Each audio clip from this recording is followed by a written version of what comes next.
Sanibonani nonke, sanibonani, siyanibingelela, siyanimukela Window Fire Soweto TV. Sibingelele nabasanda kufika nabasanda kusijoyina ukuzohlanganyela nathi kulezi ngxoxo esijwayele ukuba nazo. Siyabonga bafowethu dadewethu ukuba ingxenye leli khaya.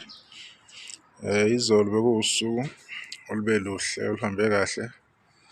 Bekunomcimbi wenkosi yamagcokama akade ukhona eThekwini, khona into ethize ade bayenza enhle ade performa khona. Ngazi i-Playhouse ekuphi eThekwini. Kwaphinde kwaba nomcimbi wedlamlenze ube impumelelo kakhulu. Abantu bebephume bebaningi kakhulu, bebeyinqwaba abantu ade beyile eThekwini. Siyabonga kuzona zonke iy'ndawo ekwazile ukuphumelela baze bafika-ke abantu eThekwini i-workshop kuzobungaza. Behlanganyele namaciko ade khona ephelezelwe umfaka Mpungose ukuzolontsha i-album okusemthethweni ethi Angidlali Nezingane. Kuphinde waba ne-interview Okhosini kuSigiyanga Ingoma, uhlelo olumnandi oludlala umculo wesintu ikakhulukazi wamaskandi. Na-interview kuningi akuvezile kwezinto ey'balulekile. Interview ikhona kwi-page lakhe uKhuzani ku-Facebook naku-YouTube ikhona. Nala ekhaya-ke sinayo-ke i-audio, not i-video ephelele, i-audio nje kuphela. Kwaphinde futhi izolo kwaba nengoma ekwazi ukuthi ihlanze imiliyoni, okuyingoma yesithathu-ke ukuthi ihlanze imiliyoni ku-YouTube.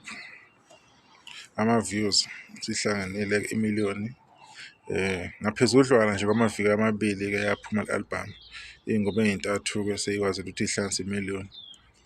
Kuyinto-ke umfaka Mpungose ngicabanga ukuthi izomjabulisa, izomthokozisa, izobajabulisa nabalandeli bakhe abawuthandayo umculo wakhe abawusekayo, ababevuka naye bemseka emzimeni, noma kukuhle noma kukubi bemseka, bebe neqiniso kuye, begqugquzela nabanye abalandeli nabanye nje abathandi bamaskandi jikelele nabanye ama-genre ukuthi be-stream music bo-view-we, ngoba music iyona ndlela-ke yokuphila-ke kubona, especially digital online. Ilapho-ke izinto ezenzeka khona.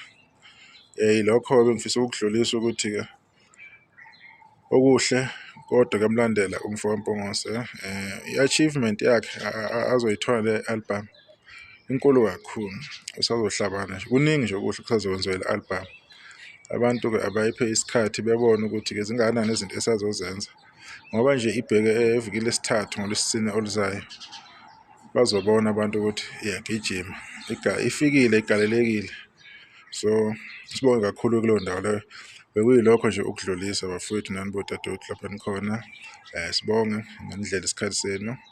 Sibonge ngibona bonke abantu abagcine beyibukele le video nabasanda kusijoyina-ke siyanimukela.